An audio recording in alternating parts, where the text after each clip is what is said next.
Buenos días, en este video presentaremos las ideas más importantes del texto Arquitectura en la era de la Ilustración, donde se analiza cómo el pensamiento ilustrado influyó en el desarrollo de una arquitectura basada en la razón, la estructura y el retorno de los principios clásicos. La segunda mitad del siglo XVIII fue una época de cambios significativos en Europa de aquella época. La razón, la ciencia y el pensamiento científico fueron una de las principales razones del progreso del ser humano, así como la ilustración fue una de las principales razones por la búsqueda de la arquitectura más pura posible, dejando de lado la arquitectura barroca que contenía un dramatismo, y se apostaba por una arquitectura más racional. Para ello se realizó un mapa mental con servida de guía para poder explicar cómo fue el cambio de la arquitectura en la época de la Ilustración. Hasta la época de la Ilustración, la arquitectura se entendía como una ciencia. Los arquitectos no se limitaban a usar modelos antiguos, sino que lo estudiaban en función de sus proporciones y principios estructurales con un enfoque más racional. Las propuestas principales fueron la claridad geométrica, el orden, la simetría y la proporcionalidad matemática. Asimismo se retomó la arquitectura clásica, por lo que el neoclasicismo poseyó una influencia fuerte de lo que viene a ser la arquitectura romana y griega. Todo esto debido a que los críticos del momento creían que la arquitectura de la época poseía mucha decoración, como venía a ser la arquitectura barroca y la arquitectura de la época del rococó.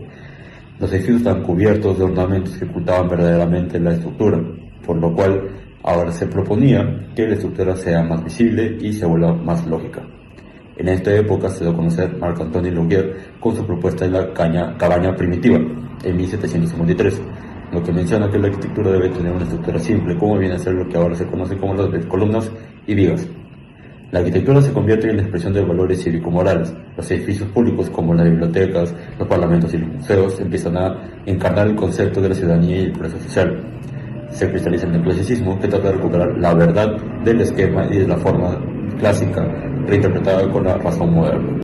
Ahora explicaremos cómo durante la Ilustración se plantea la necesidad de reinventar una arquitectura racional basada en la observación de la naturaleza, el estudio de la antigüedad clásica y la búsqueda de principios constructivos. Esencial. En este contexto, los filósofos ilustrados otorgaban a la naturaleza primitiva un valor casi sagrado. Según el texto, esto llevó a considerar que la arquitectura más pura era aquella desarrollada en los inicios de la civilización, porque respondía directamente a las necesidades humanas básicas. Sin embargo, existía un problema. Aunque se conocían los escritos de Vitruvio, todavía se tenía poca información real sobre cómo eran las construcciones antiguas. A partir de sus textos se interpretó que la columna y no el muro constituía la base estructural de la arquitectura clásica. Esto generó una crítica hacia el pensamiento renacentista, especialmente hacia Alberti, quien había otorgado protagonismo al muro y utilizaba columnas solo como recurso ornamental. Esta postura también impulsó una reacción crítica contra la arquitectura barroca y rococó, caracterizadas por la ornamentación excesiva y el uso de estucos y decoraciones que ocultaban la estructura real de los edificios. Frente a ello, los teóricos del siglo XVIII pensaron eliminar el ornamento y recuperar la sinceridad constructiva. Uno de los primeros en formular estas ideas fue Jean-Louis de Cordemoy, quien defendía la claridad estructural. Posteriormente, Marc-Antoine Laugier desarrolló estos pensamientos en su obra Ensayos sobre la arquitectura, donde propuso la teoría de la cabaña primitiva como origen de la arquitectura. Según Laugier, los elementos esenciales eran la columna, el arquitrabe y el frontón, los cuales debían cumplir funciones estructurales reales y no decorativas. Por su parte, Carlo Lolodi llevó este pensamiento aún más lejos al afirmar que la arquitectura debía estar determinada principalmente por su función y uso interno. Estas ideas teóricas se reforzaron gracias a los descubrimientos arqueológicos del siglo XVIII, especialmente las excavaciones de Pompeya, que permitieron conocer directamente la arquitectura doméstica romana. Asimismo, los estudios de Winckelmann y las expediciones arquitectónicas contribuyeron a difundir el conocimiento del mundo clásico y sus principios formales. En conjunto, estos procesos consolidaron una nueva concepción racional de la arquitectura, que sentó las bases del pensamiento neoclásico y de la arquitectura moderna posterior. Genoveva en París fue una obra de Jacques Germain Soufflot, construida en 1755 por encargo del rey Luis XV de Francia. Originalmente era una iglesia dedicada a la patrona de la ciudad. Sin embargo, después de la Revolución Francesa se volvió un mausoleo nacional de figuras importantes de la nación francesa.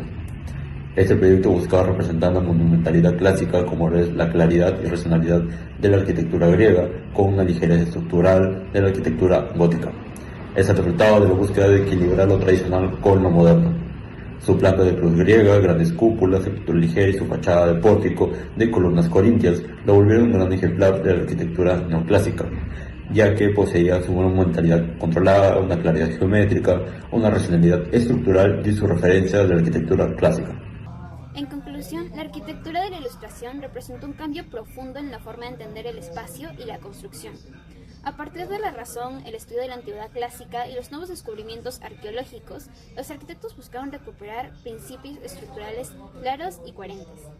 De esta manera, la arquitectura dejó de centrarse en la ornamentación para priorizar la lógica constructiva y la claridad formal. Obras como Santa Genoveva reflejan esta transformación y consolidan los fundamentos del neoclasicismo.